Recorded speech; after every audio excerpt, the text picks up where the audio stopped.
So, okay, what have you been listening to? Lately, my thoughts. Really, to be honest with you, I haven't heard that with artist. the 4 p.m. to 4 a.m. schedule, I listen to just what comes on my way to work and what goes like leaving work. I'm not searching for anything. I'm not checking for new music. Really? Like, bro, like I kind of just put my playlist on that has fucking 1,500 Sure, songs. sure. The And classics. and just let it roll. So, but it has reminded me of the mix up of music that I like. So, Okay. like I've had the past few days, it's been like West Side Gun, Fleetwood Mac, Billy Joel, Makami, fucking Benny the Butcher, J. Cole, Okay. Isaiah Rashad. It's been fucking. Damn. It's just. It's been all over the Smorgasbord for sure. yeah, Yeah. you know, it's like, I think whatever you like, it might be a little bit of that in there. Okay. So, Hell yeah. but I know West Side Gun is supposed to be coming out with a new album. There's a lot of stuff that's like on the cusp of coming out, and I'm just Yeah. like, let it happen. Let it happen. I want to see it. I want to hear it. Yeah, lately though, one thing is I have told myself stop trying to like listen to music just to say I listen to it because I found myself not enjoying.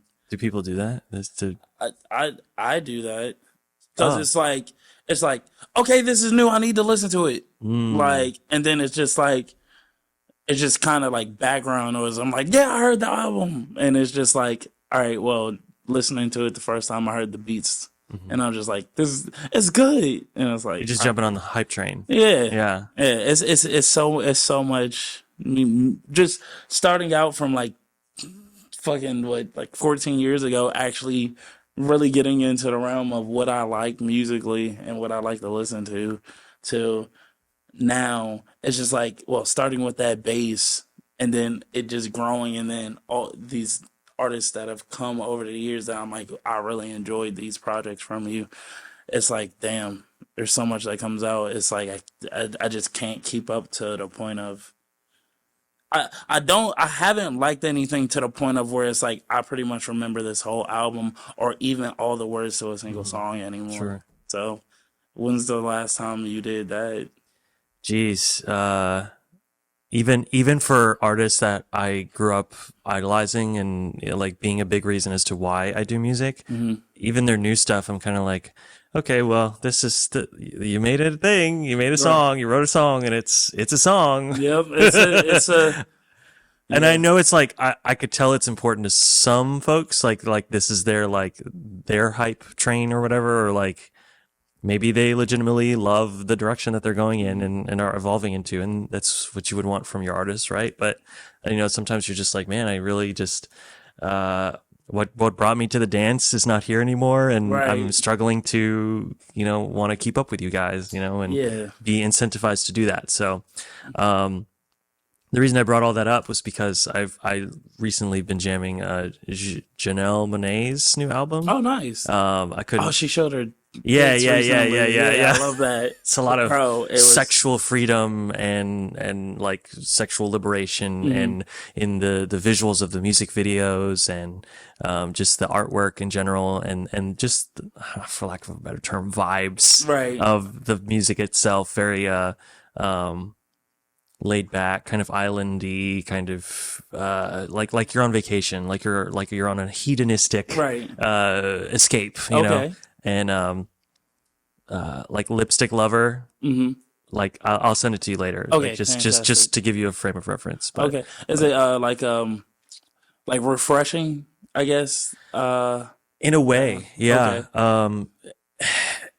I don't know. I am just so eager for summer to like really begin. I know like we just started, probably not giving away like what time frame we are right now, but I'm Right. looking forward to this summer being Right. feeling like summer, and yeah. and with that comes jams like that, where it's Yeah. like this is a summer bop, and Right, like I literally. can't listen to this during the winter, or Exactly. at least I could longingly for the summer to come back, but I feel that it's just like Childish Gambino feels like summer. It's just like that's a great example. It sets it off, Yeah. and it's like the like honestly, like the last time that I feel like it's acceptable to play it is like early fall Mm. because it's just like it's over. It's just Yeah, finishing the role. yeah. Yeah.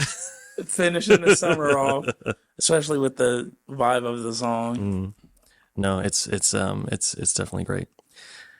Welcome, my friends, Mm. or welcome Oh, back nice. to the bar. To the bar, We brother have man and Renaissance. Brother Man and the Renaissance here once again, and today we're talking about what we have been talking about, which is these specific items that have significant meaning to us, and the stuff that goes around that. And we're just gonna dive in, and I think that's kind of what we're going with. Yeah. So Eventually, we will get a much more streamlined way of having discussions and where we want to go. But me and you are smart enough and funny enough and creative enough to where there's no real right, exactly. No real script outside of the initial thing of what we bring, and then true. it's just like that opens many doors, Ed boy.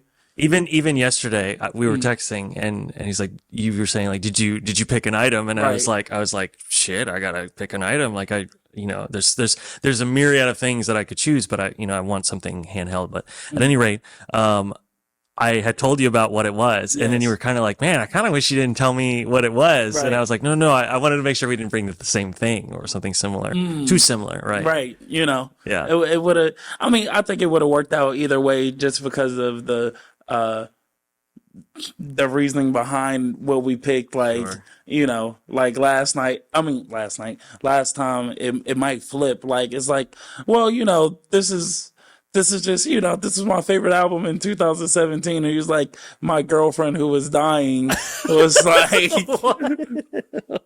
No. She, she was like, please listen to this for me. It spoke to me as a It child. was trash. You deserve to be dying. No, just kidding. Uh, You like this? we're gonna get monetized for sure. Hell yeah. No. Is this at a good height? I don't know if this is professional to talk about. Like as far as Oh, the You can adjust. I saw you try to adjust it. yeah, no, I was wondering like for do you want to bring it higher? yeah, just a Yeah, tad yeah, bit. yeah. Do I rotate it left? Tilt, I think that might be tightening it. So might want to go the Okay. other way. Yeah. It's tight as fuck, dog. Like I saw Oh, you adjust it originally, and like yep, let go, and just be this. yep. I Just didn't notice. Trying so hard not to laugh out loud. it's hey man, do it. It's good for the viewers. Look at us, Spencer. We have a third voice that's not on camera. Exactly. We got some help. We needed it real bad. Exactly. This is God speaking. This This is is God speaking. right. This is this is what my ancestors wanted. This is the dream we talked about. Try pointing that more towards you. Yeah. Okay. Oh, I was gonna go. Perfect. Yeah, that should do it. Yeah. Okay. Are we ever going to see his face, or is he just Oh going to be man. this ambiguous thing for ever? Let's see how he feels after his first day, because he Okay. might hate this. He might be like, "You guys suck, and I don't want anything to do with it." And Oh, true. That's understandable, and it would be respectable too. I get it. Shit. Are we gonna do our things? we can do our things. Who started last time? Me or you? You did. I did. I feel like you should go first this time. Okay. Yeah. Fuck it. We can go. So today's item. I know we were talking about music, and I don't even know if that will make the cut. But why am I talking about it? It's editor things. Right. So yeah, let's just get right into it. So today I brought let's see what year this came out. The 2009 album "To Plant a Seed" Okay. by We Came as Romans, and this is a pretty. You can tell by this casing that it's pretty raggedy. Like it's been through quite a bit. Like it's just cardboard, but it's falling apart. What's cool is you open it up, and I actually got the band to sign it. Nice. I've been following this band probably since their inception. I remember a friend of mine putting them on in the car, and this is when a time we were all listening to like the same generic metalcore, like chuggy metal, like throw down in your living room type stuff. And he put this one on, and it sounded much like those. Right. But there was like a section where it completely stops the metal thing, and then it goes into this orchestral like crescendo, like it Nice. just builds into this, and from like there's no transition. It's just like it's metal, metal, metal, metal, and then like all of a sudden you're hearing violins and trumpets and timpanis and I was like it like grabbed my shirt and like pulled me in, and I was like, what am I listening to, you know? Right. And I was like, you know, when you're that young, I must have been like, man, must have been like before junior year of high school, so I must have been 17 or something like that. Okay. And when you're at that age and you're finally like listening to music that's not your parents' music. Wow. How dare shit. you? How dare you? Swear I thought I had silenced everything. This is fuck. Believe me, I didn't. Like, if I'm in that, that's going in. That's yeah. Who is it? I'm sorry. Call him out. Who is it? It was Diamond. Diamond. She just has. She's calling you at 9 a.m. 8:55 a.m. Oh, she's calling you and you're texting her back, Yup. telling her that she's an asshole. Hang on, I gotta Yeah, do a little. you know, dude, because she's. God. Oh, Diamond, okay. Diamond, why are you calling Spencer at 8:55 a.m.? Bro, We're doing a thing. We're working. we're working hard as hell, bro. You have him later. This is my time that the judge gave for me. Yeah, later. It's my weekend. Gosh. All right. Oh my god. I'm so sorry. You're okay. I feel like a dickhead. That's really funny though. Bro, It's so good. because she had messaged me and she was like, "You're in town." I was like, "Yeah, nigga." Like, I thought she was aware. Like she was posting No, about you coming back. Yeah, I told her when I was coming in town, and yeah. So didn't expect that, but now my phone is on silent and do not disturb. So Rock and roll. yeah. So at that time, Sure. So at that time, Right. when you're 17, between like 13 and 17, your brain is developing to the point where it's like it's absorbing music in a certain way for the first time, and it just leaves these marks on your brain where like the music is absolutely trash, right? Or like you're only latching on to like the first thing that like comes to you, so you can listen to the stuff that also young people are making that aren't professional per se, or like not seasoned, I should say. And so you go back to it when you're older and you're like, oh man, this is garbage, but I love it. Right. Like it's so good to me and no one or anyone else who listened to it at that age, at that time, because you're so impressionable for music with how your brain's going. And so these guys, in addition to being metal, also had a really cool message, which, you know, I'm saying all this stuff now and it sounds like, man, that doesn't really sound unique, but like at the time, I would argue that they spearheaded it. And what it is this message of like positivity or like a positive mental attitude towards things. And like you could tell that they were going through the same kind of stuff that you were going through, but they didn't really like have an answer to those things. Right. They were just like, we have to keep going and we have to be positive about it. And a big thing was that one song is called Intentions, and I wish we could like play a sample of it, but like, you know, copyright and all that. So, Right. there's a line there that really, really like hit me really hard where it's like, we are nothing without brotherhood and brotherhood is nothing without your brothers. And so like that to me, like, because I was so young and I was like, oh man, that's, I like that, you know, like I really stick to that. And it really shaped and molded my attitude in life going forward. They came out with, this was their first like release on a label, like a full album. Okay. So this was like the beginning of their tenure. So that's like considered like the debut project. The debut album, yep. Okay. Mhm. And it was off of Equal Vision Records, and it changed the way I looked at things. I was like, I'm gonna be Captain Positive. Like I adopted that myself in the same way that Damn sure. in that Roni Kenshin character. Oh, yeah. Like that affected your psyche. This also affected mine in that way. And so Nice. like I was trying to like be super smiley and super positive to everyone around me, like Thomas Nelson, and like to the point where it really helped get me through physical hardship as well as emotional hardship. So, for example, when I had my back surgery in 2010, I would just play this album on repeat.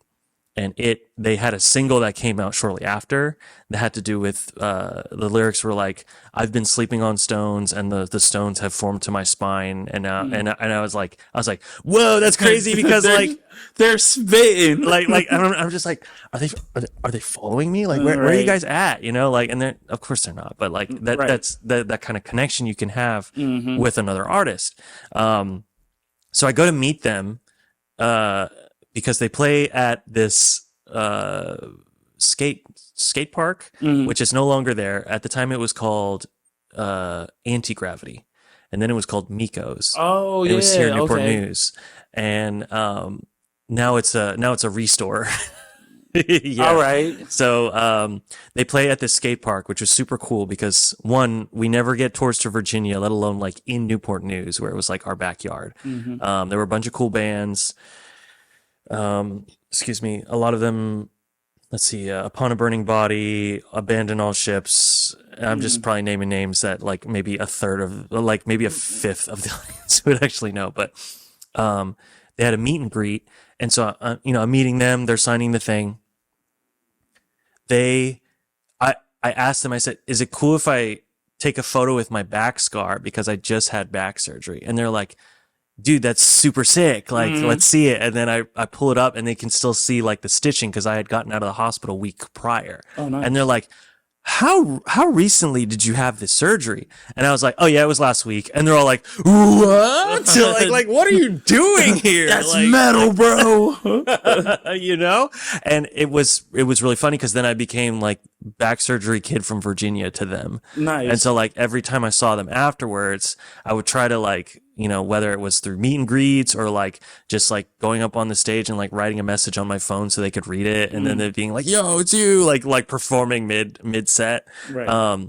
They would, like there was some sort of rapport there, which was really funny. Certainly not by name, but they would recognize me. And I was like, oh man, that's just, as a young man, that's super cool, Right. I love that, bro. And so all that to say, it was really tough because a couple of years ago, I want to say 2000, I probably should have looked that up. A few years ago, the lead singer passed away. And they didn't exactly say why. Like I suspect it was either like an overdose or a suicide or something like that. Something to where like they wouldn't announce it to the public to prevent copycats or like people who like are also on the edge. Right. Like well, if Kyle can't do it, then how can I continue? That sort of thing. And that's just me projecting onto the situation. I don't actually know why. I got you.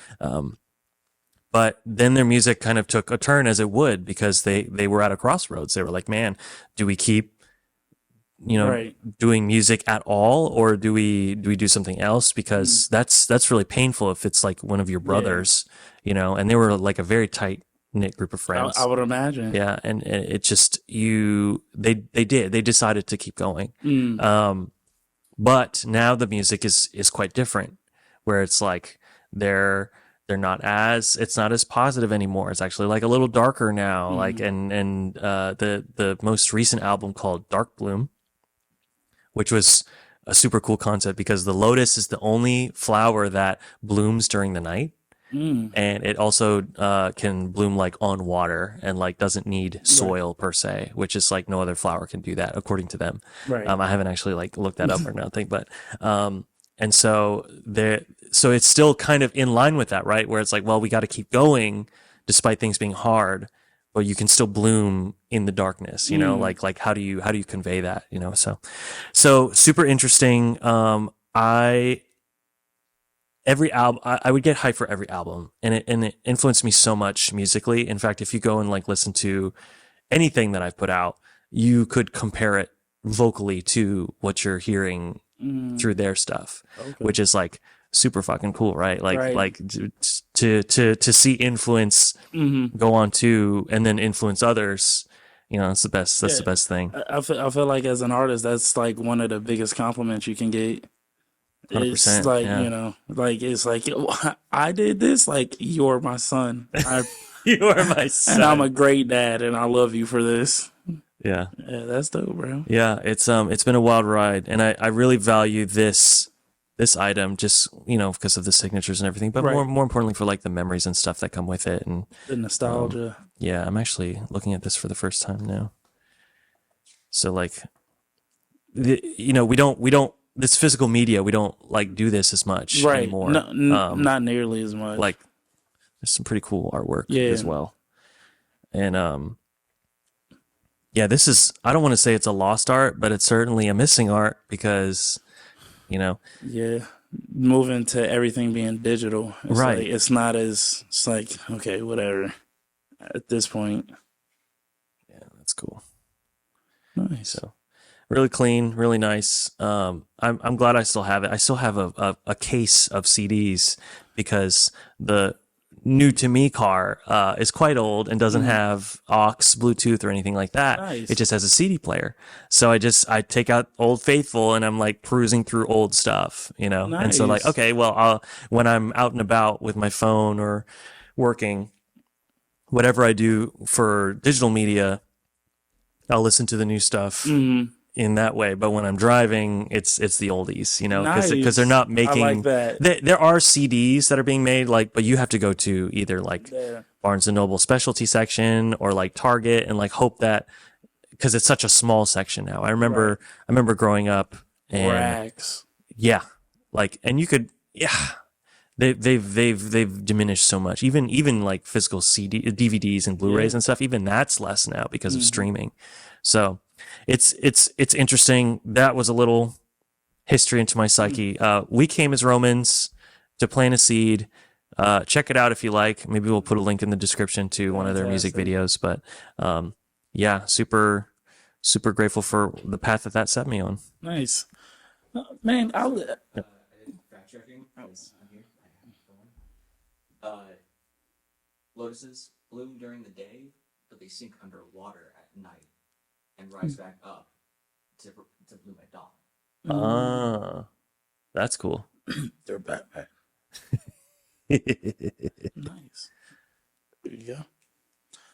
All right. So today I brought this rugby ball. Rugby. Yes, sir. And this is actually this was the first one that I ever owned, and it was given to me by my father. Actually back in, I want to say I can't remember if it was my birthday or Christmas. Actually, I think it was Christmas. And so Christmas in 2011 and whatnot. But yeah, the first time I ever played rugby was my senior year in high school. Because I did wrestling and I did football the years prior, and so senior year after that fall for football and then the winter with wrestling and whatnot, I was just like, I have nothing. Like, and so one of my good friends, great friends actually, we're still friends to this day, Jordan, he was like, hey man, go play rugby. And I was like, why not? And instantly I loved it. Soon as we got to play and play other teams and whatnot, I was like, this is my most favorite activity that I've ever participated in. Like, it's rough, it's rugged. Because in football, I wanted to play defensive line, but even when I was a kid and in high school, they just put me on offensive line, and it was terrible. And I was like, well, I'm on the team, so this is really just like to be in the crowd, like to flex, pretty much. Like I was on the team, I played very minimal time, which I was just like, I'm just here for the workout, honestly. Um, so yeah, not too much in depth with this. I think I had also got I got a plethora of other things the same year I got this. I remember specifically, and I was just bummed out. Like all the gifts my dad had gave me for Christmas, I was just like, oh, thanks. because I asked for a rugby ball specifically. Oh, very And cool. then like, yeah, and then like I want to say like I was in my room and then he was like, "Oh, I forgot something," and then I went back out and he had a ball and I was fucking ecstatic. So this like stays in the trunk of my car. Like I don't think it even holds air that well. Like you can hear it I see. now. Yes, absolutely. So, did you get into rugby as a result of receiving this, or were you into rugby and then asked for this? Yeah, I played rugby first and then Okay, I so asked you for were it. in love with the sport Yeah, before. Okay, gotcha, yeah, gotcha, gotcha. absolutely.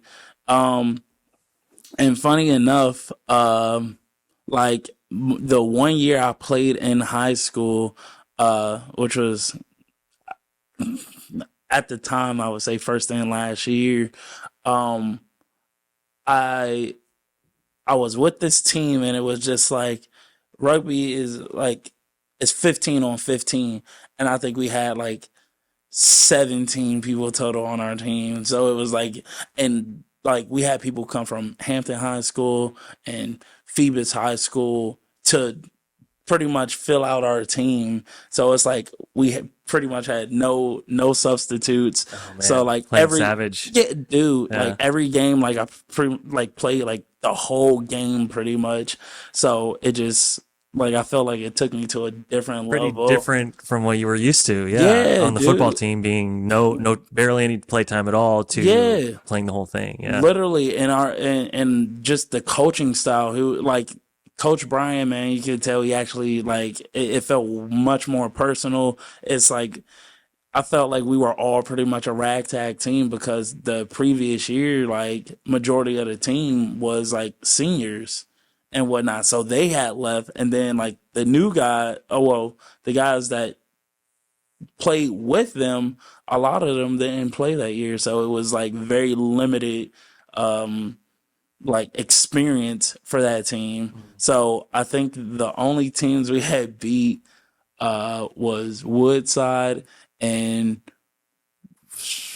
Woodside and Heritage or something like okay. that.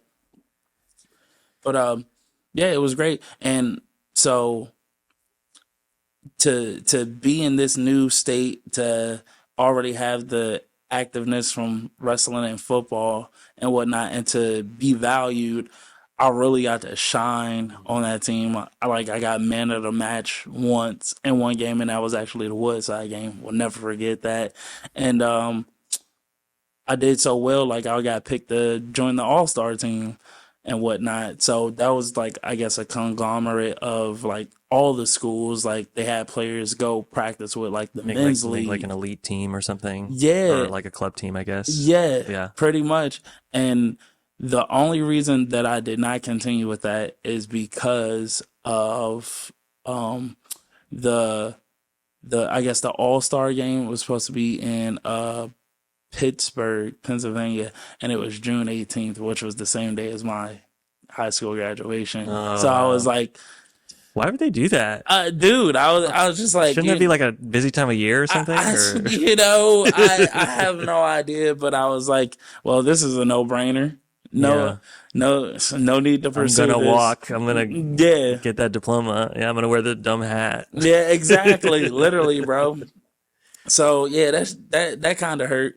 And then afterwards, I did not play anymore up until recently. So I joined the Newport News men's club. Okay, so that's interesting. So like now, how much of a gap is that from high school rugby to effectively now? Shoot, I had my 10-year reunion last year. Oh wow. Okay, So so a decade of not playing rugby. yeah, literally. So yeah, the high school reunion was June, like the weekend of June 10th last year, and then like the guys from high school that I played rugby with, or and I know was on the rugby team. I was telling them, I was like, man, like I've seen like literally I've seen the signs in a bar bathroom, and I was like, I gotta give this a go again. Mm, Like it's just been in my spirit since then, and only played that 1 year. Like I didn't get really quite the fix I needed. And so I talked to them. And they were like, yeah, all right, cool. And then I was like, all right. So like, I want to say the week after, I was like, all right, like, what's up, guys? Or and everyone's like, oh, I can't do it. I was like, not this week. I'm like, all right. And then the next time they were supposed to have practice, pretty much the same. And then I was just like, you know what? I'm gonna just go out there on my own. And so I did. Everybody welcomed me with open arms. Like I think, And that was the Newport News Yeah. club yeah, the rugby men's team. club. Okay. Yeah. And I was just like, all right, cool. Like, so then I just posted it on Instagram and I'm like, build it and they shall come, or Yeah. whatever the saying is. Sure. And then like I seen a couple of the guys, they actually replied and whatnot. And then I started going to the practice and I was like, all right, like I'm backing it Hell yeah. regardless. But then after that, the guys I was talking to, eventually they came out. Okay. Some of them dropped, but the most of them are still out there, and I just, man, it's invigorating. What? So, yes, invigorating. I've come out a few times to watch you play, and of course, you see it on highlights and videos and such. Seeing you out there, first off, the sport is very physical, Yeah. to say the least. Very violent in a way, and not in a way that football is, or American football, I should say. What is it? Is it just the adrenaline of running at a dude and pushing 10 dudes, or is it the communal aspect of it, or is it little column A, little column B? It's a lot, man. Because honestly, like just from the description that I've gave you of my personal history with it, I'm still very green at it. Like I'm inexperienced, but so it's like now that I'm at this point, I feel like we tend to stop learning things or stop being a student to something. So I just look at myself like a Padawan to this whole thing. So it's just learning more about the game, about the culture outside of it, like the community about it, the brotherhood with it as well, because it's just like, it's so many games like we've had, like we've gotten in literal fist fights, and then afterwards, just because of the culture of the game, you go and shake hands like, that was a good one, mate. Like, and you're drinking a beer with a dude, like y'all were exchanging blows, Right. And it's like, all right, fuck it, it is what it is. Mutual warrior respect, I guess. Yeah, and What it's is it with literally men and like responding well to violence? So why is that our main mode of communication? I don't know. You know what, man? I would say, like, to me at least, I would say I'm a pretty easygoing guy. But I think it just satisfies like this primal type of thing, This because itch. Gotta scratch like it, it's just like, you get the adrenaline boost, but it's deeper than that, because like, we all like go to the gym, we work out and whatnot, and I would say probably 95% of people, even if you're not trying to be a power lifter or a bodybuilder or anything like that, you're going to progress in the gym. And just like I've done sports like pretty much my whole life, and one thing that I know that is very like I don't have the same vocabulary as you. I was trying to think of a good word. But I would say disappointing is to train yourself, feel yourself getting better, getting stronger, and then there's no kind of like real standard besides the ones you've made and grown. And it's just like, I don't have anybody else to compare it to. I don't have anybody else to push me. Is this good? Is this not? Like, what's the next level? Or is there anything for me to shoot for besides my personal goals? Because if I just set it to my own personal standard, I feel like I'm gonna succeed every time because I'm just like, I tried. That's a win in my book, Sure. and it's very like I don't rock with that personally. Yeah, well, I mean, the true failure in life is to not try at all, right? Yeah. And so there's that. But then now we're talking, that's just the base threshold, right? So now you're talking about like, okay, I'm already showing up. I'm already showing up to the gym. That's not an issue for me. Like that's Right. step one. That's so natural to me because Right. that's what I want to do, Right. right? Be healthy and be alive. Right. Yeah. So we got that, right? We got that covered. Spencer's like, okay, now I have this history and this motivation to move to, okay, I want to play rugby again after 10 years of doing it. And so now you're at a point where you're not foreign to it. You have that base. You're not, what you don't know, right? Like you're aware of blind spots or like things that you can improve on. And then now you're at a point where you're like, okay, I'm at this point. How, like, because any game will change the way it's played based on the level of expertise of the people playing it, right? Yes. So, like, I'll use Ultimate Frisbee for an example. Love it. Like pickup games are a completely different, like, it's the same sport, ironically enough, but it's a different game because at pickup, people have all sorts of experience, a lot of experience, next to no experience. Right. And so now not only are you trying to score, but you're also trying to like work through this flow, which is not really there because not everybody knows what they're doing or making right decisions. They might know the things that they're doing, but are just making bad decisions. Right. And so then you get to elite level play and it's almost unrecognizable because of strategy, because of factors that are have been considered before the game even started. Right. The field awareness, a lot of things. Just it and then like you spoke about camaraderie and like the synergy that comes with I've played with this person several times. I already know what he's thinking before he does it. And like being able to communicate with facial expressions and like body language, like, oh, I'm looking over, for example, great handler, quarterback guy at Frisbee. I see that he's about to catch the disc and my defender is nowhere near me. So I already know that as soon as he has that disc, he can throw it anywhere. So I'm not even sitting there watching him to catch it. I'm already taking off for the end zone. And I'm just assuming because of our relationship or our past experience that as soon as he gets the disc, it's fair game, So I get down there and then that's how good plays are made, right? Because everyone has that experience. And so now you're at a point where you're trying to be best Spencer at best rugby possible. Right. Yeah. Right. And so that's interesting, and that's a lot of fun because you're no longer just like, okay, well, as long as I'm better than who I was last week, then I'm doing the right thing. Now you're like, okay, how do I achieve the next? How do I graduate? Right.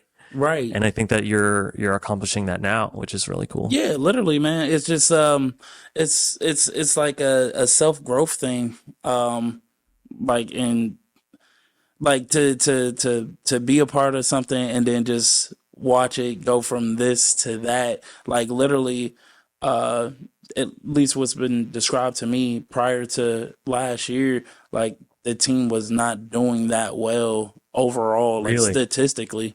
Yeah, like as far as what their records were previous years. You know why? I'm not 100% why it might have been the coaching. It might have been like player commitment because they've had some, like a lot of those players have been out there for years and years and years. But the current head coach, he's very like, old guy. He's 60. He'll get your phone number and he uses Facebook. So it's just like, all right, cool, good. But like, if you came out there one time, he's like, what's your Facebook and whatnot? He was like, all right, well, I'm going to add you to the rugby page and whatnot and add you to active news and it'll tell you about updates on practices and stuff like that. He was like, all right, man, thanks for coming out. Great to have you. And then if you don't show up, he will personally message you like, hey man, is everything okay? Like Right. you weren't at practice day, and it's like, oh man, It's very involved. Yeah. yeah, very involved. And I personally, like, I don't think I have the mental capacity or energy to take that type of commitment to talk to everybody, like just for showing up to one practice and then not being there again, and like, and then if they don't come again, he'll, hey, were Message. you Yeah. coming back out? Yeah, Yeah. you know. And I'm just like, that's to me, I'm like, that was one of the things that like really retained me Mm. and whatnot, like this year. And so like, you know, this past year with me and the guys I played with in high school, and they all, like, the ones that came back, they had kept playing. I stopped. And so their experience out there, like now I'm like, geez, I gotta catch up to them. Isn't that interesting? Yeah. Where you like leave for a little bit, and these people who you have in your mind are at a certain like Mhm. this is how good they are. Like not to be critical or anything, but just Right. like that's you're just aware of it, right? Or like subconscious of it. And then you leave for a little bit, and then you come back, and then Mhm. and then they're like not blowing you out of the water, but they're surprising you with what they've Right. done in that time, and they don't realize it because they're just playing. Yeah. They don't realize they're getting better. That's a lot of fun. Scott used to tell me that. Scott used to be like, oh yeah, I used to be able to outrun you all the time, and then he moved away for like maybe under a year, and then moved back and was like, wow, JC, I can't keep up with you at all now. And I was like, that's pretty wild. Right, dude. Like damn, pretty cool stuff. It's like, it's just, you know, just being like, and I don't know, like current like culture and social standard or whatnot is, me personally, I guess as a competitor or somebody with a competitive spirit, is like a bad thing socially to compare yourself to others or what others might think and whatnot. But it's like I compare myself all the time because we're a team. And so there's nothing wrong to recognize or know if where you're being a help at and where you're being a burden at. And one of my biggest things is like, I don't want to be a burden. I'm okay with being new and whatnot. But if we're like, especially when we're actually going to compete or something, whether it's ultimate frisbee too, and whatnot, I don't want to be a burden, because then at that point it's just like, yes, I'm just here for numbers sake, but I'm hurting this team. Like, they would be better off if I was off of the field, type of thing. That's hard, right? Yeah. That's because like, and I'm only speaking from my limited club experience or anything like that, but like I don't know, like because you also have to factor in like consistency too, right? Because like you could be the best thing since sliced bread and then only show up 2 times in a whole season, right? And like what are you, and then you show up and you're frustrated because you haven't built synergy with these people, and then they're not able to read your mind, like, and everyone's of varying experience levels. And then of course, like you're saying, like there are different roles, and I agree with you. You should compare yourself in a way, just for the very sake of, like you said, understanding the gap between, okay, this person is strong at this and I am not strong at this. Right. But maybe I'm strong on this other thing and maybe they're not as strong, or like that's not their forte per se. I don't know everything about rugby, but I can tell that there are roles that are to be played. Like the extreme one is the shorter guy that you guys lift up and yeah. like they try to catch or Yeah. intercept the ball or In the something. line outs, yeah. And like so like a big guy like you, that's not your role, right? Like and Not if at it is, all. that would be magnificent, right? Like all these dudes like picking you up or whatever. And y'all could do it. I mean, if anyone could do it, Yeah. it would be rugby players. But no, that role is usually reserved for a smaller Slimmer, person, taller, yeah. So, but on the other side of the coin, that smaller person is not going to be the front line of defense, Right. or whatever the equivalent of that Right. is. Yeah. Like they're more than likely going to be with the backs. They need to be probably more like faster and more agile and like have better like field awareness to try to make plays happen and whatnot. And so it's like, to it's like I compare myself, but it's also just like, like you said, like one of the most important things you can do is just know your role. and sometimes it's like a lot of things might sound contradictory, but it's like when it comes to this, like knowing my role and kind of like staying in my box, and then just if we all have that mindset of okay, know your role and stay in your box, it's like that's the best thing you can do. Because then me stepping outside of my role and trying to step into the role of somebody else, that could create a person who's trying to fulfill their role. Now I'm getting in their way of how they do things and how they operate and whatnot. So, and just the whole primal thing and whatnot. It's like, okay, these are other men that are capable and they are training and they're doing pretty much the same thing.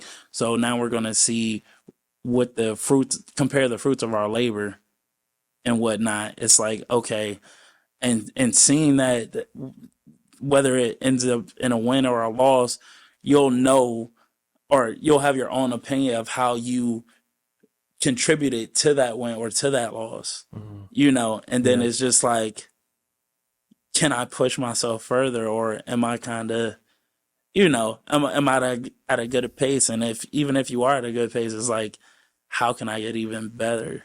It's, I don't know, man. It's something about getting hit and hitting dudes. Yeah. Like, pause.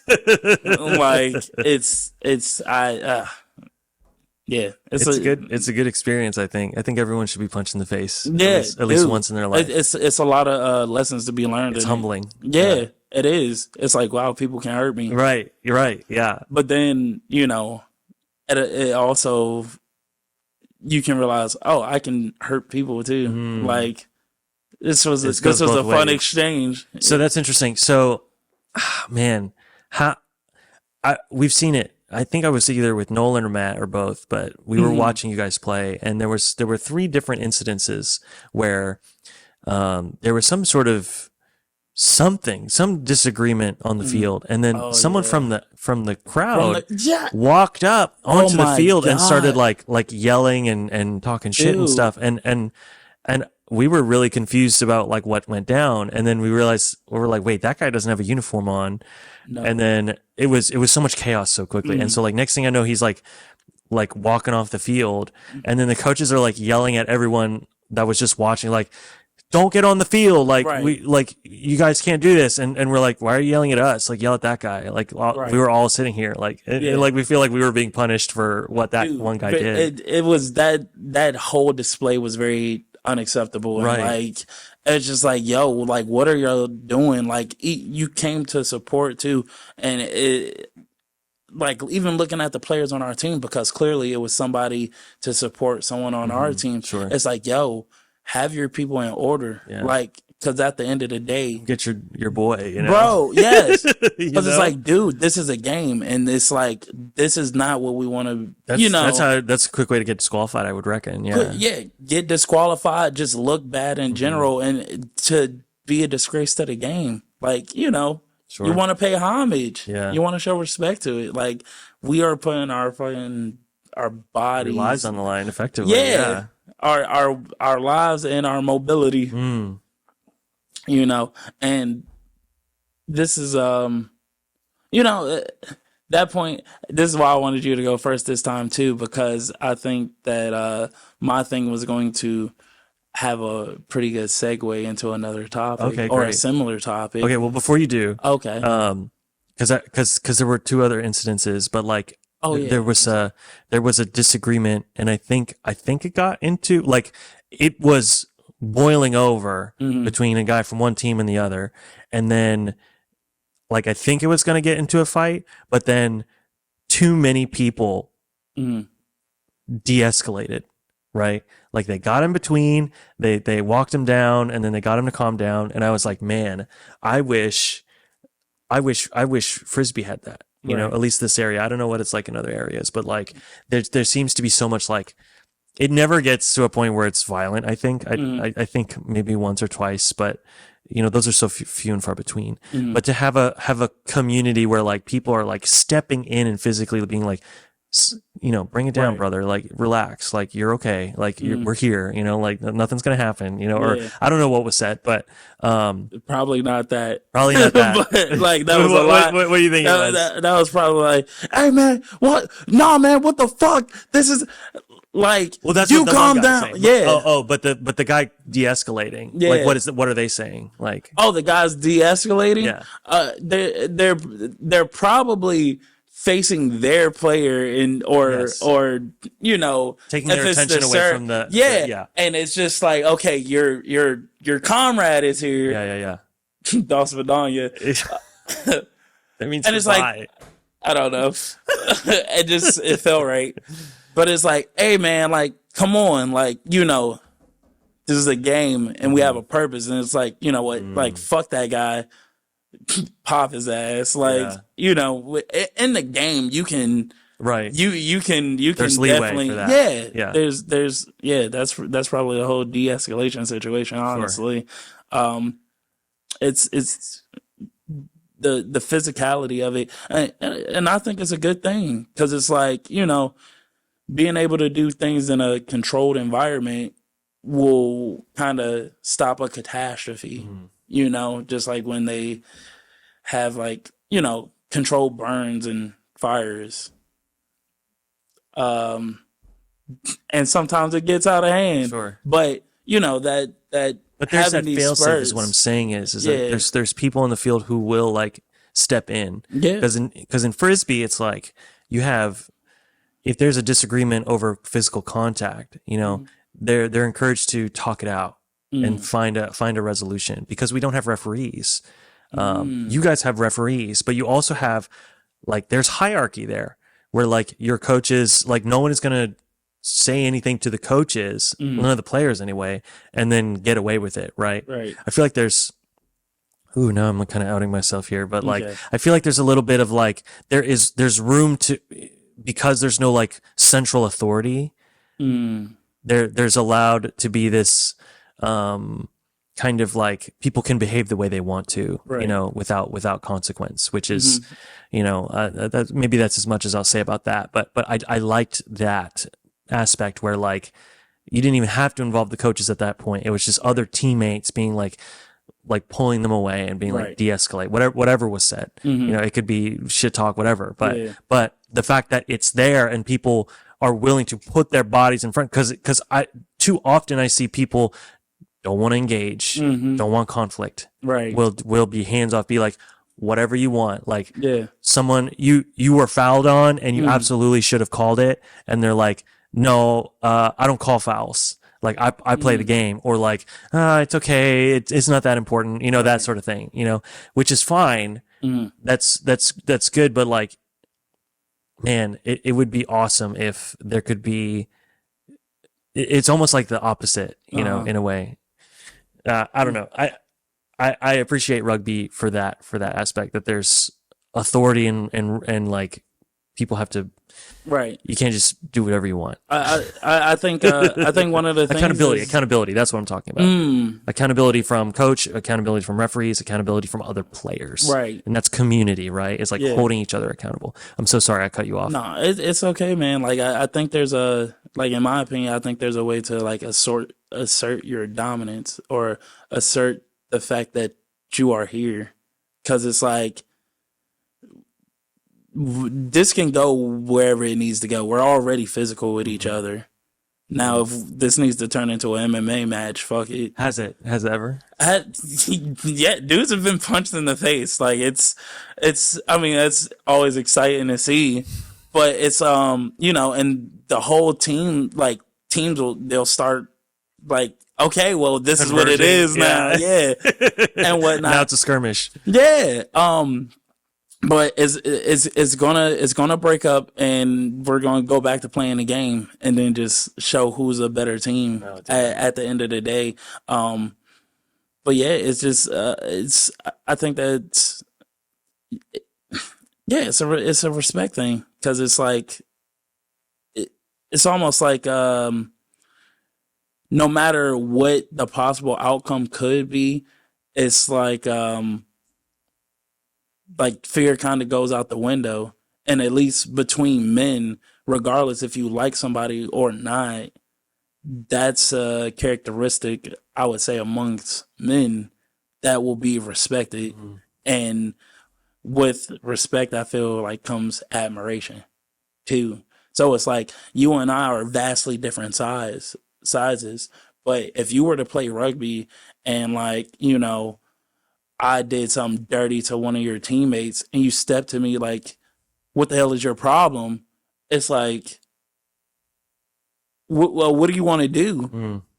And it's like, if you're like, play the fucking game, like, don't be doing that type of shit. It's like, all right, well, out of respect for the game, I'm we're going to try not to get into a physical, like a fighting, Hmm.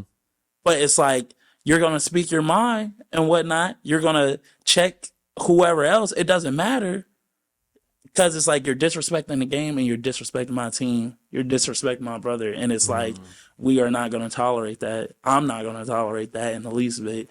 And it's just like, I think that's why. I think that's why it just works so much. This is probably definitely one of my most favorite communities I've been a part of in my life. Like, for sure. So what was that segue you were talking about? Okay, so the segue is uh going into people around you, thinking about maybe having your best interests at heart. So the gap for this rugby actually, one of the I guess biggest influences in my life, my father. Once I graduated high school, my whole and I didn't have too much direction, but I had a little bit. I was like, okay, I'm gonna go to Thomas Nelson for 2 years. I'll transfer to ODU. They have a rugby team, but they also the men's team was already there too, and I was like, okay, cool, I could play with them. And so I was talking to my dad about it. Didn't have a car or anything, and he was like, I should be worried about like my physical health and whatnot. He was like, what if you get injured and you can't work or something?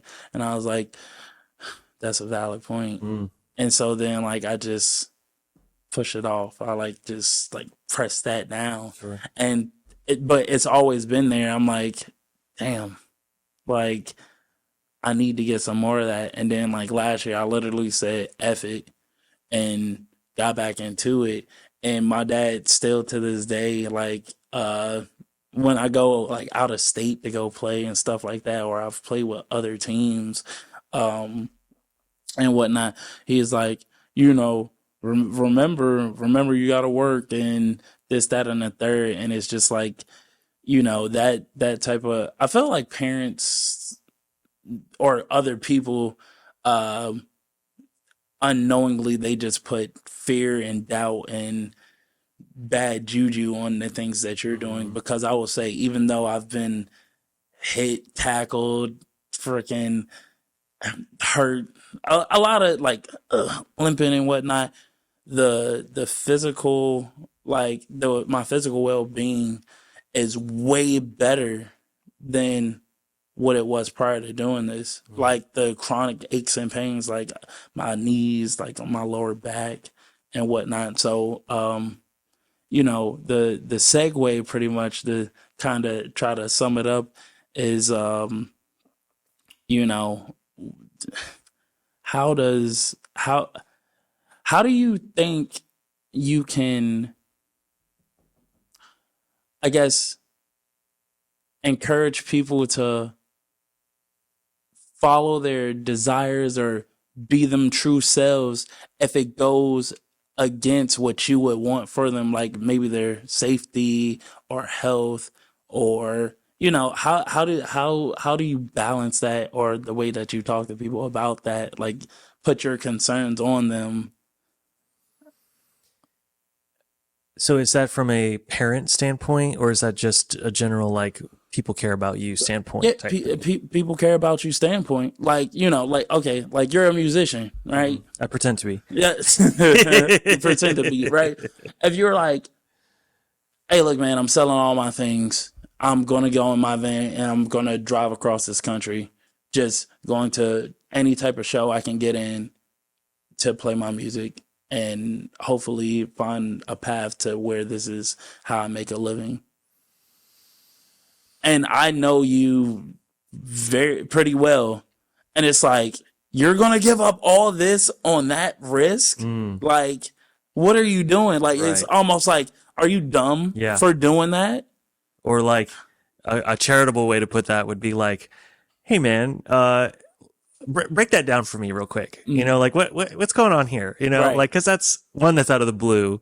Two, it, like you said, logically it's a bad investment, right? Or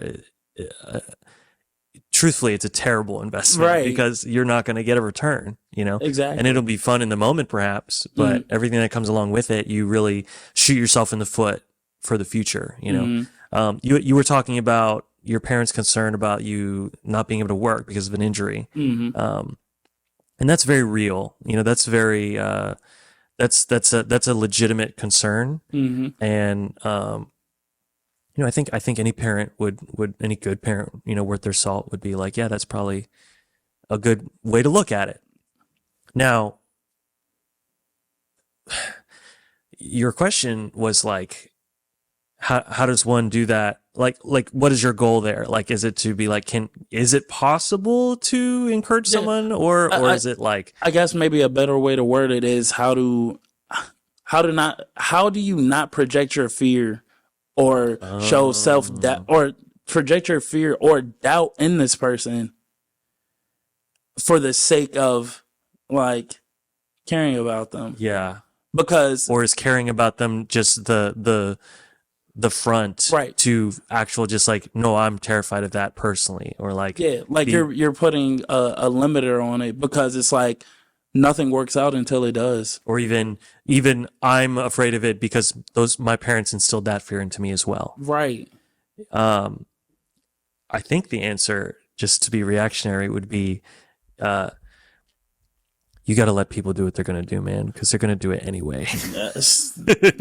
Possibly. I mean, if they have that kind of goal, like I can say, I'm sure we all have had points in our lives where the opinion of somebody else has really took over what we initially wanted to do. Like once, like, you know, something as simple as like, oh, I might try to go do this job. It's like, wow, you have such a great job now. Like, why would you want to leave? Like, you got all these benefits and whatnot, but you're going to take a pay cut to do this other job? Like, come on, man. You have so much security. You have a retirement. And it's like, you know, you just see kind of the outside mechanics. You don't see what it does to the in Right. here. Right. What they're seeing is the thing that they're striving for, and when they were in your position, where it's like, I wish I had this 9 to 5. I wish I had this cushy desk job, Yeah. benefits, retirement, et cetera, et cetera. Like, to them, that's the goal, right? Right. And now The security. The you're right, safety, right, yeah. You know? When like only one, like, you do one small mistake, and then people have been fired for less, that Right. sort of thing. So yeah, I'm blessed and fortunate and privileged, and whatever word you want to say. I'm all those things, because my parents have always been, oh, that's what you're trying to do, go do it. Oh, Like, nice. you've got this, or like, how can we help you achieve this? Oh, And man, that's a beautiful thing. oh my God, dude, I can't even begin to elucidate like how much that has helped my personal growth, and then how that has also had implications in other parts of my life. So I'll never forget, we're in the metal band, right? That was influenced in part by this band here. Nice. So there we go. We're on theme. Was this the Thomas Nelson band? The band you were in at Thomas Nelson? Yeah. Okay. Until the Wind Shifts was Yep. what it was called. Yep. I remember. Yeah, 100%. And then we were performing the next day at Shaka's, which, rest in peace, nice. Shaka's in Oh, Virginia yeah. I Beach. forgot they closed down. Then what do they call it? It's called Virginia Beach Live now. Like, bands don't play there anymore. Okay. So. Anyway, I'm trying to show how local we are. Right. So yeah, back in my days, Shaka's. No, and the place that we were practicing at, because we didn't really have like a designated practice space yet, was one of the members' garage, his parents' garage, and the parents were the antithesis of my parents, where they were not supportive and they were like, you need to get a real job and this music thing is going to go nowhere. And Right. I mean, damn, dude. Yeah. If you're saying it like that, then you're right, because you're not giving it a chance, you know, Yeah. like you don't even have any faith in this sort of thing. And so at any rate, they knew full well that we had a show the next day and we were trying to get one more practice in. And they were said, you can't use the garage. Wow. I'm like, are you using it? Is there like something that is going on? They're like, no, you just can't use it. And they were like, we hate our child. they were such dicks. And I literally, like, to this day do not understand why that was. Like, they're just so, the dad was cool, but you could tell he was under, you know, like under the mom, and the mom was like, not pleased. I understand you want what's best for your kid, but like, man, there's got to be a nicer way to go about that. You know what I mean? Right. So at any rate, all that said, I go to my folks and they were just watching TV in the living room. And I said, hey, we have the show tomorrow. Is it okay if we like move all the stuff out of our living room and just practice in the living room? It's going to be stupid loud. Can I give you guys like $50 to like go to the movies or something? And then I said that in the same way that you like go to a stranger and say like, hey, drop $20. Right. And that's mine now. Like no one's going to say yes to that, right? Like no one is going to be, oh, okay. Oh, here you go. Right. Like, but it did. Right. So like my mom and dad look up at me and they're like, yeah, your show's tomorrow. You need to practice one more time. And I was like, yeah, that's exactly it. Yeah, you're damn right. You get it, right. And so we did. And my parents knew I was doing music, but they didn't know what like my stage presence, or like that I'm like a freaking lunatic on stage, or I'm like jumping and running and you know, doing all this stuff. And they as they were walking out, they watched as we were doing it, and they were like, whoa, who's that guy? Like that guy's, we don't know that guy, you know? Right. So that's just a small example of like the dichotomy of like parents who are doing it because, and you would hope that they're doing it out of love, right? That at least that there's some sort of like care about like, okay, I'm only treating you like this because you're gonna, I know you're gonna go down this path and it's gonna yield nothing, and then you're gonna have wasted money, time, whatever, and maybe you'll be grateful later. Whereas like my folks are like, they grew up from a lot of nothing. So they're like, no, you have these opportunities that we didn't have at your age. And now we're going to nurture that, right? Like pour the water in the plant, in the pot, and watch it grow. And even if it's not what you want it to be, because more than likely it won't, like 99.9% of it is not going to be successful, right? As far as like what you think success is. But it will give you the building blocks that you need to be successful in the way that you can't even imagine right now, right? So like for some folks, it's like, okay, I want to, my success is good job, strong family, children, right? Family, move on, get the next generation going. That's their end game, right? For some folks, it's like, I want to get the bag. I want to, I have this thing that I've always dreamt about, and I literally cannot do it right now because I don't have enough money. But if I have that money, I can do that thing. This is supposed to be the fuel for this. Exactly. A stepping stone. Right. And then for others, it's just like, I just want to have my little cottage that's away from everyone else, so that all I have to do is feed myself and do art, or like just paint, or just, you know, whatever. Or like, or I want to start a business and I want to get fulfillment from the tasks that I do every day. Like, let my tasks complete me as I complete them, you know, that sort of thing. So all those different ideas of success, like if you took me that same day and was like, what is your thing of success? What's your idea of success in that sense? Like, oh, for me, it's like, I want to be signed to a record label. I want to be touring 300 days out of the year, and I want to be doing this music, and I'll be meeting people, and that will make me happy. Right. And so now, fast forward, what, 15 years, something like that? Maybe not quite 15, but I'm 30 now. Right. You know? Okay, boomer. Right, exactly. Now my idea of success is different, right? Like, I would like to travel. I don't want to be on the road 300 days a year. Are you insane? Like, no, that's out of the question right now.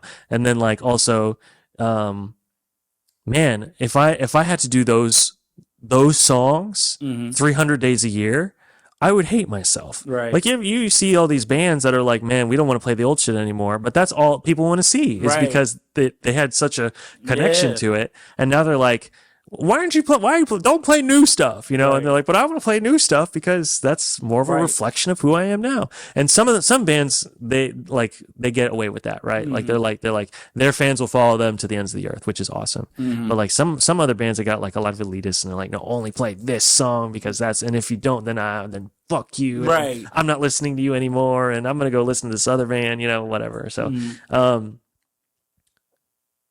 sorry, I got way Hey, into a it's tangent. fine. The parents were able to I know that guy now, right? Right. He went military. He followed his dad's footsteps, and he seems like a more put together person now. Like he seemed like, I mean, we were all like young, so like none of us were put together. And in fact, you Right. could argue none of us are put together still. You know, we're still, you know, we're all currently under construction. So thank you for your patience. Yeah.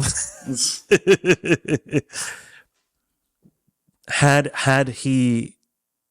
we done that and continued that path, I don't think I could say today that I would be like quote unquote happy, right? Or like consider myself successful, Right. because what I'm doing now is what I consider myself successful. Okay. I have a job that I love, right? I don't hate waking up and coming into work, right? I am rich in things outside of my job, right? And some people lose the plot on this one. I think Yeah. I think people are like, grind set, baby. Like if I don't make $1 million before I'm 25, then Yeah. I'm a failure, you know, which is like wow, you lack so much insight into what life can be, you know. Yeah, I mean, I guess that if it depends on what you think makes you happy. Me personally, I'm not a very like super high, like materials is not high on the list that brings me like joy or fulfillment. So, like it's like what's the point of the work and the money if you don't have the time to spend or enjoy it, you know, unless there's a purpose behind it. Like I know like for a family or something or some outside of myself, I can work myself to death. Like I've worked like I've seen it. 80 hours Yeah. a week and still like gone to the gym and done other things. Like I've been sleep deprived, like for something I think is I think is greater than me, you know. Yeah, that the but what you were saying about like I guess the comparisons of success. So it's like, you know, now where you're at versus like, you know, if you and yourself from 14 years ago were like together, like would you be like, hey man, like maybe look at something else. Like at the end of the day, this is not going to be what makes you, you know, fulfilled once you get here. So it's, you know, it's like cool, enjoy it, have fun with it, but like, you know, start thinking about other things. Like, would you say that to your younger self? Yeah, I think it's all about like, it comes down to delivery, because I saw a meme the other day where it was like, man, my mom and dad had really good points. I just didn't like the way that it was brought to me. And so I ignored it, or I scoffed at it because either they were rude or like I just didn't like how it was presented to me, you know, Right. like it was like maybe forceful or laissez-faire, whatever. And there is a way, and it comes back to your original question. There is a way to communicate these things to folks without instilling fear or without instilling without shooting them in the foot before they even started the race. Right. You know? And sometimes, and I'll speak for myself here anecdotally, I think that you can tell, like the expression, you can lead a horse to water, and that doesn't mean they're going to drink. Some folks need to fail. Like they need to Yeah. see it firsthand. I needed that. I Exactly. needed everything to crumble like in my hands and just fall apart before I could be like, okay, I need to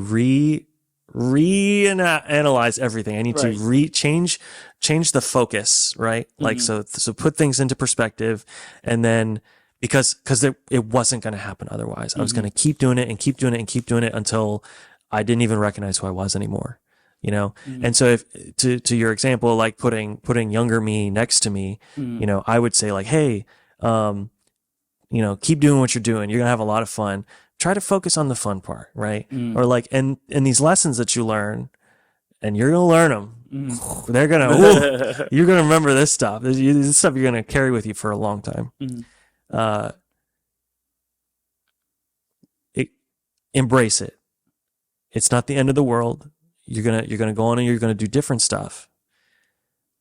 Try to be graceful to others as you're doing it, right? Mhm. Try to remember people are just people, and you're all afraid, and you're all trying to do the same thing, and you're all trying, like, you're clawing and teething and killing yourselves Mhm. to do this thing that is so, it doesn't have to be done the way that you're doing it, Right. right? So just have grace for yourself, have grace for others, Mhm. and enjoy the ride, man, because you are going to love that stuff. So I gotta ask, because this is something I asked myself years ago. What's worse, like the pain of failure or the pain of regret? Hmm. Like But what would you prefer? yeah, because it's the kind of the, I guess, mindset I would say I'm in right now. Although I haven't like just thrown like everything in a way, like thrown everything away, like betting on one particular thing. Uh, I can't remember. I got this specific ideology from a book. I can't remember which one it was, but I, I've gotten to a point of where it's like, okay, where it's all, I think it's like an objective fact, and I think that the same would be for you, to where it's like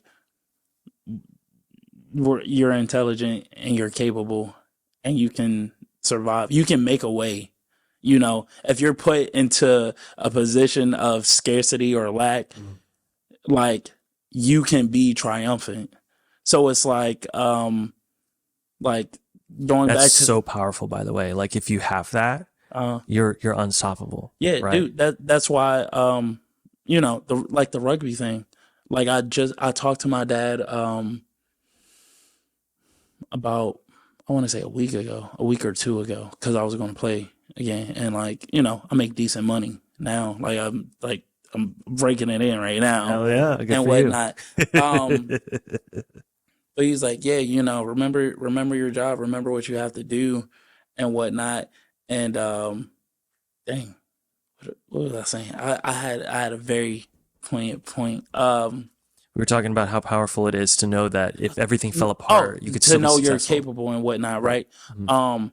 And I like, this goes to my dad. This also goes to my coworker, like some of my coworkers that I just met and whatnot.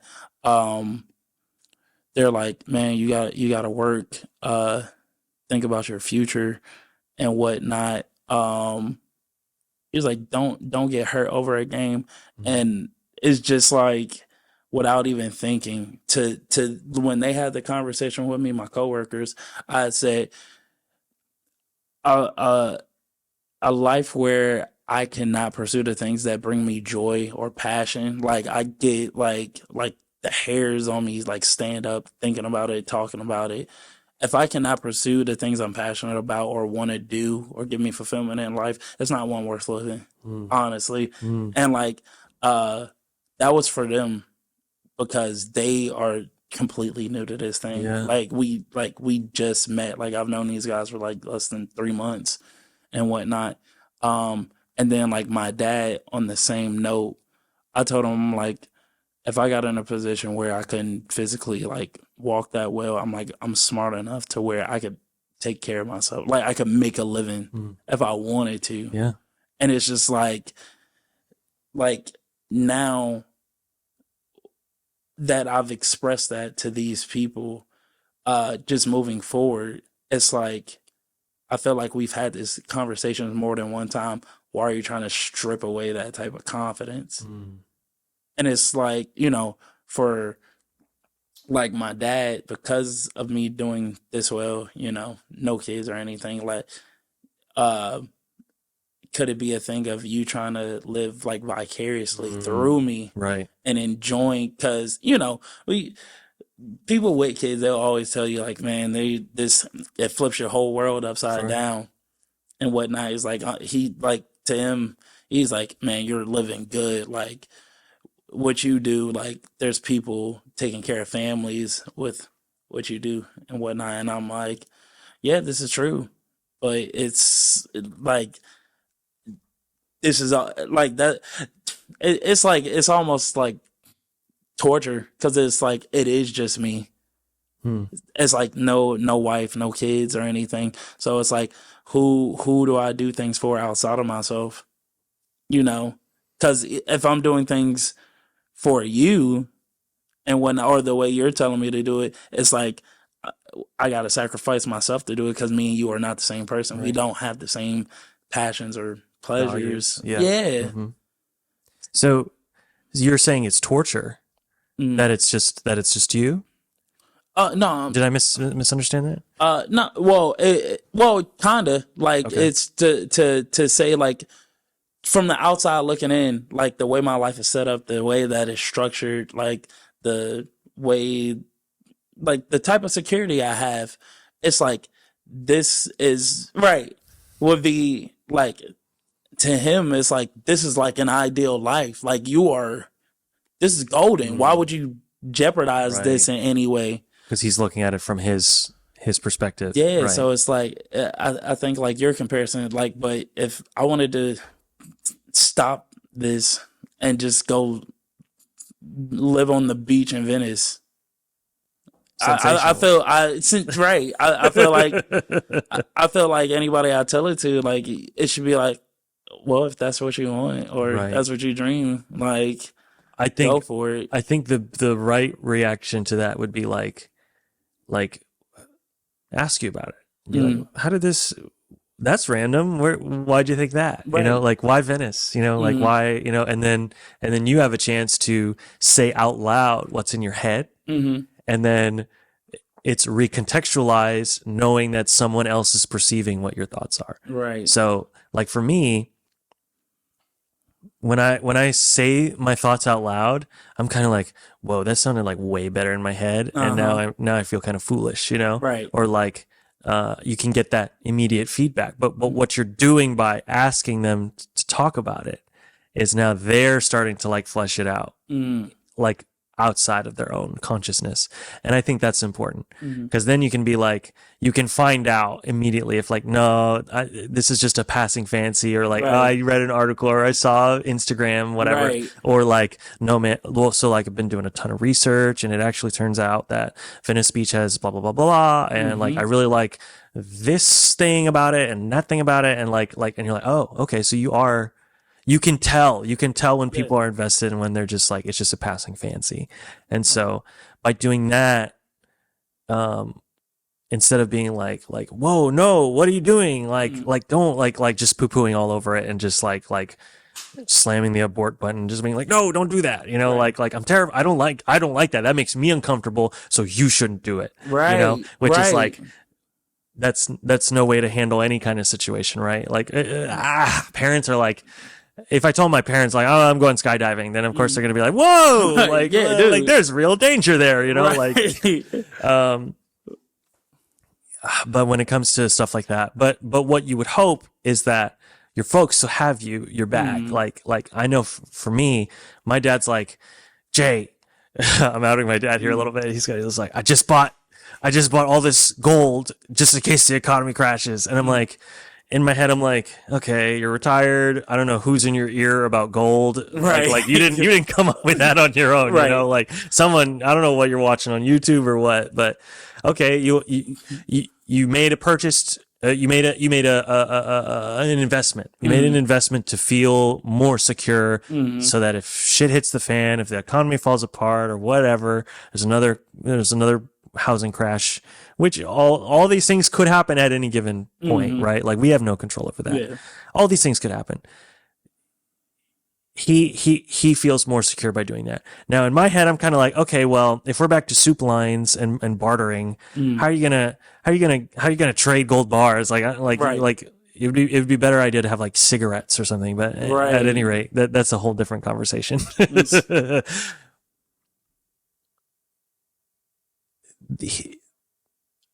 No matter what happens, like no matter what thing I pursue, because I know my dad and my mom are super about whatever I pursue. They may not fully understand it, they may not agree with it, but they will support me in Nice. any kind of way. So like, I know that they'll have my back if everything falls apart. So that can be a comfort, which can be, I'm always saying the comfort is the death of creativity. Right.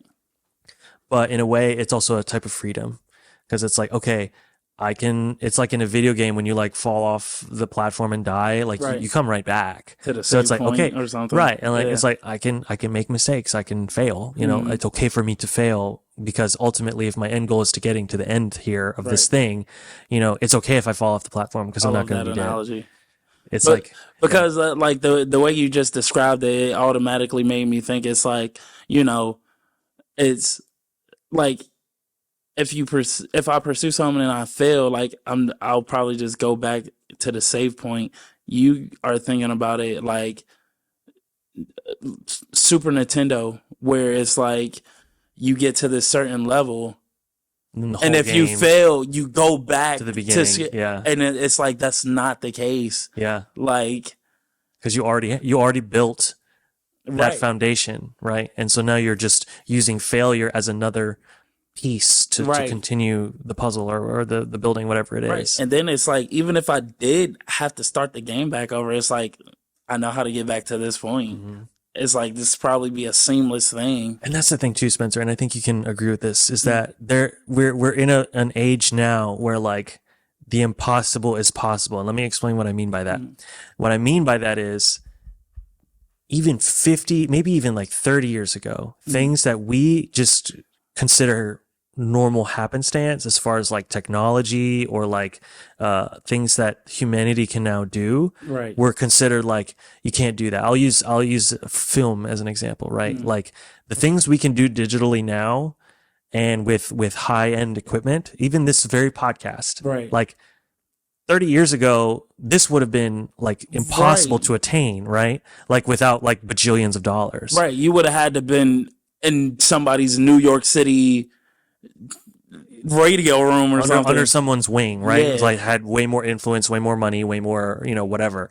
But now these things are for the most part accessible. Like obviously you still need a ton of money. Like a poor person couldn't just like a houseless person couldn't just like walk into Best Buy and like get a credit card or whatever and like buy all the shit. Like you still need that access. But to the point of like, we can make this podcast. We can make a movie. We can make that has like really cool effects from like 30 years ago versus 30 years ago. And if we can't like if we don't know how to do it, we can know how to do it because we can just use Skillshare or like go to YouTube University, which I am an alum of. I'm sure you are. I'm sure you guys watching have gone, whether it's like repairing your car, learning how to like recock a bathroom or whatever.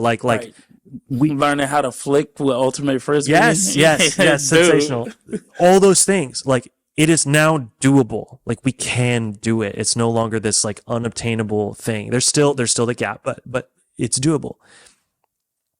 Where was I going to connect that to? No. You got it. Because the only difference now is it can be done. So who's going to do it? That's the difference now. The difference is like, do you care enough about what you're going to do? Or like, because there's no excuse. There is no excuse. There's not like, oh, well, it's not possible at this time. Or, oh, well, this kind of thing. If it's a money thing, that can be fixed too. Through discipline and like maybe going to a relative that has more money or like going to some friends and, or Kickstarter. That's a possibility. The difference of like that is now you can do it. You can do it, right? And so I was going to connect that to, now that we have that, now that that's known, right? That's such a hard concept for older folks because they're like, that's too far out, or like, is anyone going to watch that? Like, Right. if we post this on TikTok or on Instagram, yeah, maybe it'll only get like 5 views starting, Right. but like we've seen that the algorithm of these apps that we have access to for free, might I add, you can touch people, you can influence people in a way that we haven't been able to, and that's true of younger folk. Like we're 30, well, under 30. Younger people have more power than they ever had in world history. Right. So I don't know. Because we have that insight and because we know all that stuff. Your parents may not know that stuff. My parents, every time I come over, it's trying to fix the TV because of one thing, when it's just like, you just pressed the wrong thing on the remote, or like maybe the dog stepped on it when he got up, or and then they're like, wow, I didn't know you could do that. It's like, because they don't have that. We grew up with these things, and so we know what we're capable of. So because of the type of parents that we have, I have to ask this or wonder this now. Also, before I say that, so what do you think or did you come to a conclusion of what you think is worse between failure and regret? Me personally, it's regret. Like, there's no regret in failure, right? Like there shouldn't be. Yeah, like it's I wanted to do it, I attempted it, tried it out, and then I'm just like, all right, I can kind of close this book. I'm good on it. Because some folks are so paralyzed by the fear of failure. Yeah. And that was me. I was that motherfucker, right? Hey, dude. But they'll do stuff, but no one sees it because they're like, I'm too afraid of what someone's going to say. I'm too afraid of the criticism. And it's just like, bro, go to any video, go to anything online. It could be a recipe for lemon meringue pie, and someone's gonna come and be like, you put too much sugar, you put this actually tastes like shit, or like, I hate you, right? Like, Nice. Like that kind of shit, right? Like, and these are just names in the void. These are just, they're not, are they people? Maybe some of them even aren't. We have AI now, and we have like bots and shit, and it's just like like, people are gonna say what they're gonna say. So if you're gonna let fear paralyze you, it prevents you from doing anything. That's the true failure. Right. So then you don't even get, like, you can have both. You can have failure and regret. Who wants both, right? Like, failure is not a casualty. It is not something to be feared or loathed. Yeah, it sucks when, like, you didn't do the thing. Right.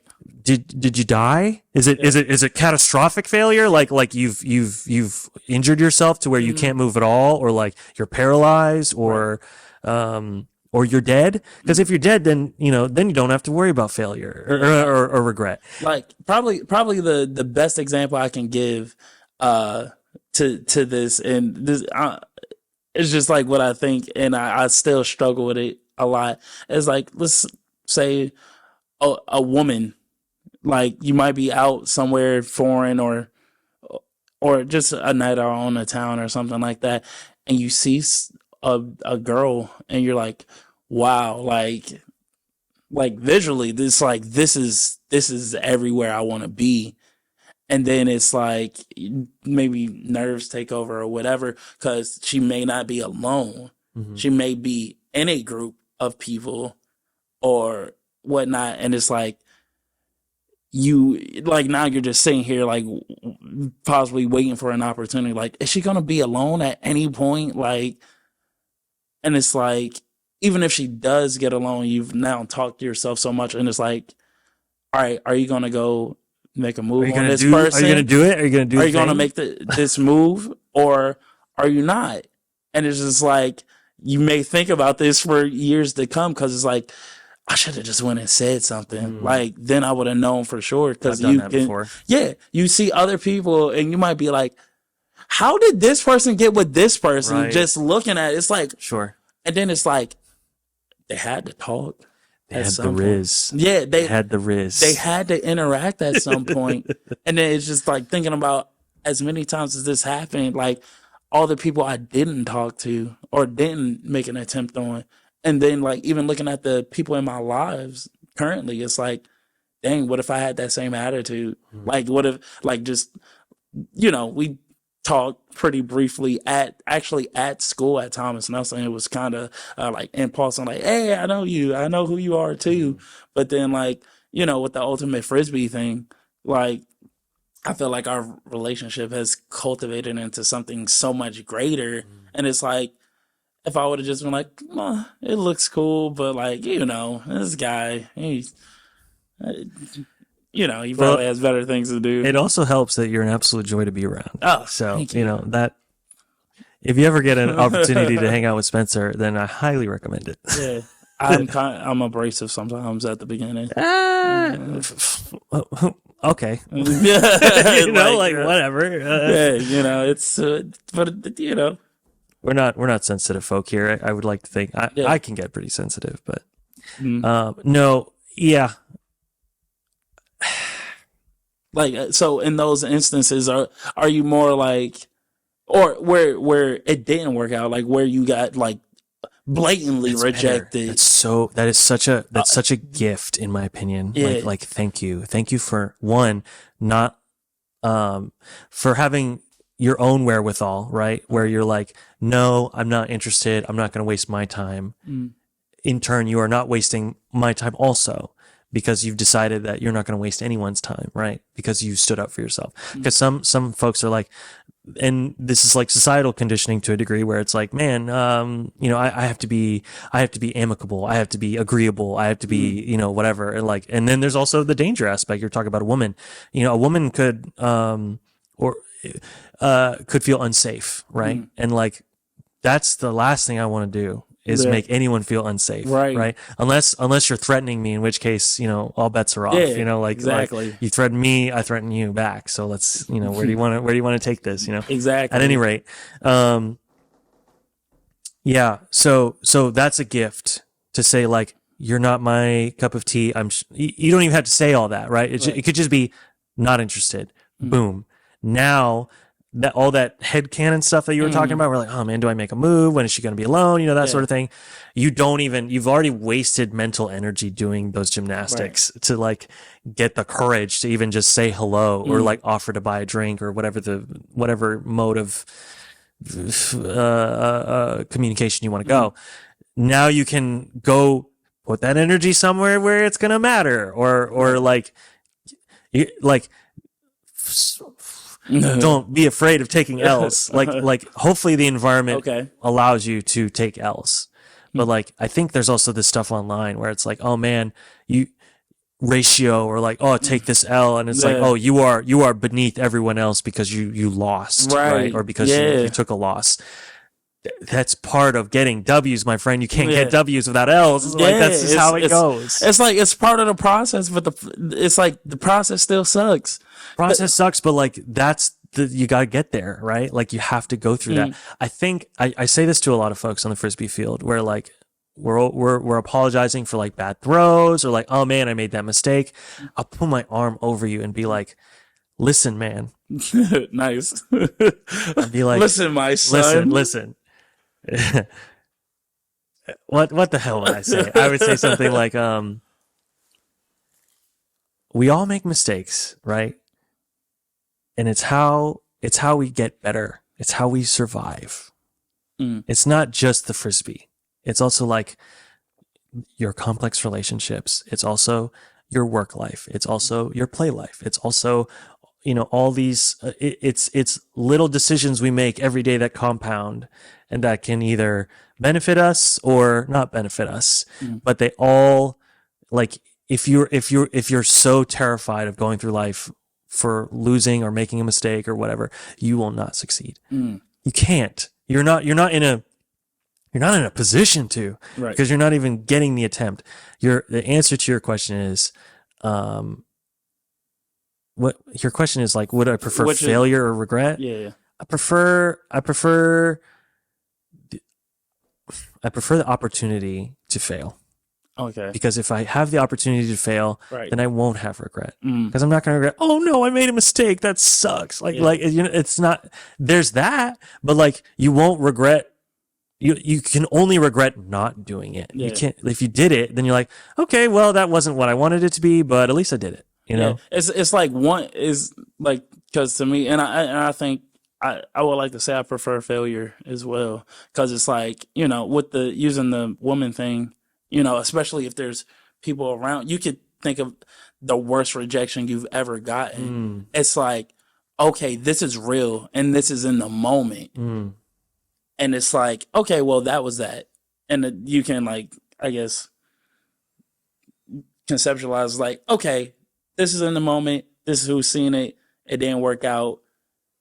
It is Move what it is. on. It was Move embarrassing. to the next one. But then it's like never doing it. Then it's like this silent, ongoing thing. Like, jeez. Like, you might see the same girl later on, like on social media or in public, and be like, this is what you're, what? We're similar. Yeah. It's like I feel like I had What's a he chance. got that I don't got? Yeah. Yeah. Literally, literally, you know. So okay, that. But to go back to the original thing of prior to this whole tangent, because of our upbringing or our parenting styles or whatnot, did it ever get to a point to you where you valued your peers' opinion or guidance more than your parents? Because I would say, like, you know, my dad trying to, like, be cautious and worried about this, that, and the third. But it's like, you know, when you have friends and you're 16, 17, 18, whatever, you're like, yeah, we can do that. Like, it's literally like the sky is the limit.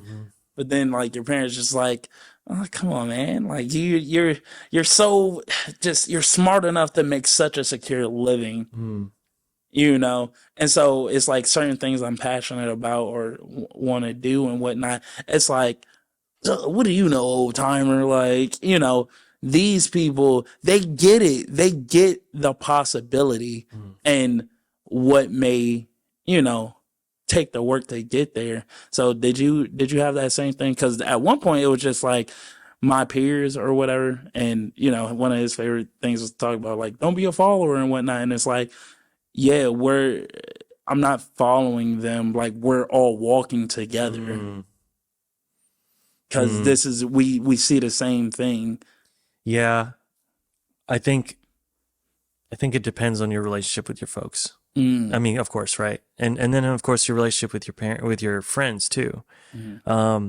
Ultimately, I think that a good parent would, no matter what you do, maybe not whatever you do, but Right. like obviously if you're a murderer, like Right. if you do as long bad, as you're not like a heroin addict or something. right, like exactly. Like you've completely, like, I'll put it this way: as long as you haven't given up on yourself, right, or you haven't betrayed society to the point where you cannot dig yourself out, right, which is, that's, you know, hopefully no one listening to this ends up there. Like, hey, you know, we're holding you accountable now. As long as you don't do those things, then your folks should be like, as long as you're happy, right? Happy and, you know, being a productive member of society, right? Because if happiness to you is like literally being like a leech onto someone else, like a parasite, and doing nothing with yourself, then Right. you know, fine. Like, that's, if that's what you're gonna do, then I guess I can't stop you, but I can urge again. Like, yeah, man, we probably won't be friends. And some people are successful at it too. They fail upwards, right? Yeah. Like they fail successfully, Yeah. and not by any of their own merit, but you know, that's their prerogative. I'm not worried about that. But for my folks, it's like, we just want to see you happy. We would love it if you would be a preacher, or like something that we would like you to do, like that we had visions of you doing when you were growing up. But that's not going to deter us from loving you. It's Right. not going to deter us from supporting you when you need it, that sort of thing. And it's that unconditional love that gives me the playground that I need to do the things that I want to do. And that isn't the same all the time, like it's not always one. Like I would love to do stuff with music, and I am doing stuff with music, but it's no longer like like I eat, sleep, and breathe this band, and unless we're signed and touring, then I'm Right. a failure, like or I haven't done it yet, and I have to do this thing because that's what I am. Like Mm. when the band fell apart, again, like it really opened my eyes and was really like, okay, there are other things in this life, and that's where you find community outside, whether it be rugby, frisbee, uh, uh, other kind of music, rap, comedy, all these other outlets, art, whatever the case may be. That's where I think parents should land, right? Mm. If they can, because not everyone is in that situation. Like I can understand why your folks would be like, you have such a great job. Like you have the things that I strived for when I was Right. your age, and I would that to me is my level of success. That to me is like I am complete. I'm safe. I'm secure. Yeah. I can exist without hating every second of my existence. Well, Mm. at least financially, right? Like Right. I can make a living. Mm. I think we're big on fail until you succeed, Mm. because it's not the other way around, Yeah. Yeah. Well, yeah. And it's just like, you already made the perfect analogy with the video game thing. It's like, we don't start back from ground zero. It's just like it's you know have that faith in You can make what you mistakes. yeah have the faith in what you've produced and what your production is producing for themselves. Because someone's going to be poo-pooing all over it anyway. Yeah, So might as dude. well. Yeah, it's And like if you like it, then who cares what anyone else thinks? it's like the believe it or not, the amount of influence that you have it's impeccable. Like Yeah. for a parent or whatnot. Mm. So it's like the I feel like the self work will never stop, and it's like just how not to I guess put those limiters on your kid, Mm. like because at the end of the day, this is their life to live Yeah. or whatnot, and it's just like these are my opinions.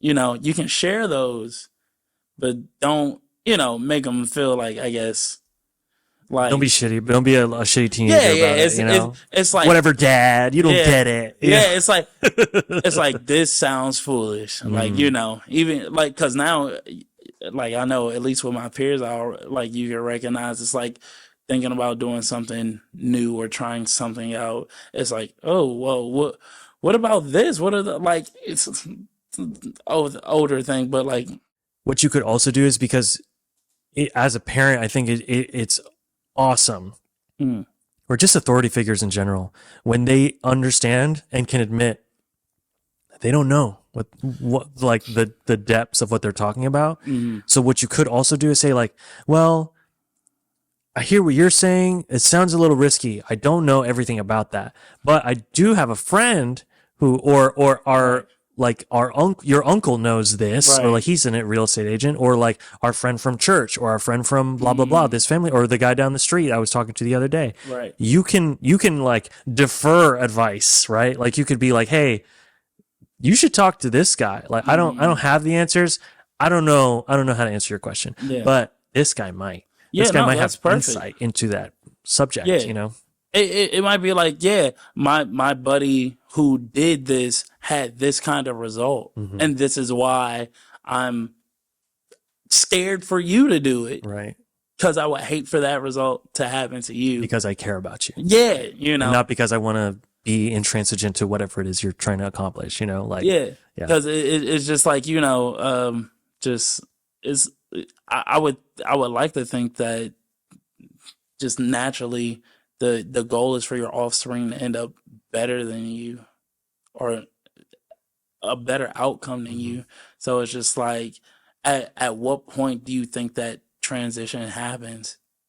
to me, I think if I had a kid, shoot, if by the time you're 23, you're, you know, like have the opportunity to do like any type of travel you want, you have the income you want, regardless if it's in what I had envisioned for you, but if you've reached a state of like content of like pretty much like, well, this is who I this is who I am in the moment, and this is the life that I want, and this is right where I want to be at the moment. It's like, who can argue with that? Who can be upset with that? Yeah. You know, like even if you don't have what I think you should have, like if you live in your fucking car and you're just like, I love it. It's great. This is what like life is As long as grand. you're not delusional about it, right? You Like, know, no, everything's fine. Everything's fine. It's like the dog sipping tea in the fire all Yeah, around him. yeah, literally. But if you're just like, man, yeah, like I ride my skateboard every day. I sleep in my car. I People shower live in when their I need boats, to. like on the water, and they Yeah. prefer that. Like people aspire for that, you know, to Yeah. live on a boat. Yeah. Yeah, yeah. I've seen it. I've seen that, and it's blown my mind. I'm like, all right, cool. If you like it, good for you, man. I hope I can have that level of content one day. I also want to say something to the folks, maybe double down on a point for the folks who are afraid to fail, that are so paralyzed by fear, is that like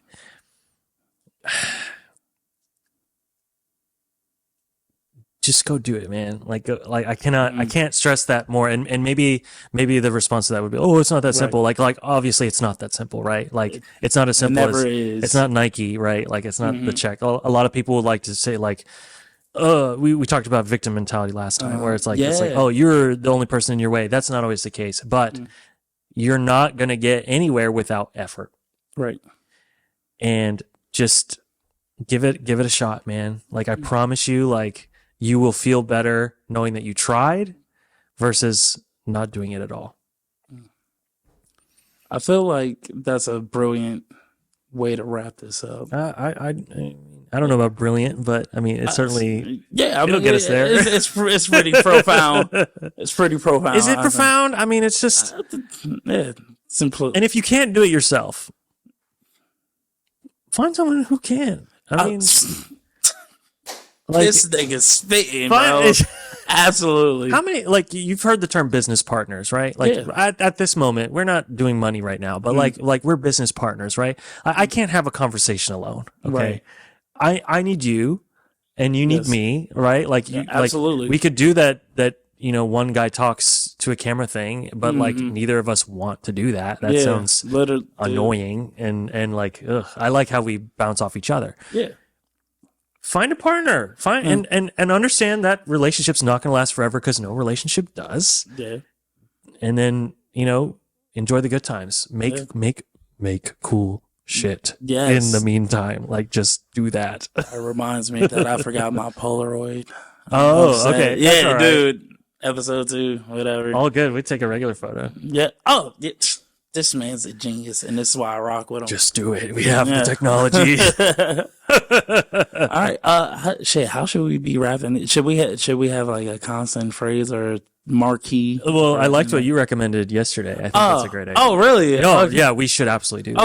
Okay. All right. Let's I guess say our names and then the phrase, I guess. So would you do like it's closing time at yeah. the bar. Yeah. Like I'm brother man, and I'm the Renaissance. and Think responsibly. Corny. I love it. think responsibly instead of drink. Get it? Yes. Get Do it? you get it? Get it? I get it. I get it. You get it, Ethan? Yeah. Really that serious. You gotta just like, get it. I'm gonna think Get it? and drive. Do you get it? Do you get it? Okay, yeah, but do you get it? Yeah, like, are you on this level or what, bro? Hell yeah. See you later.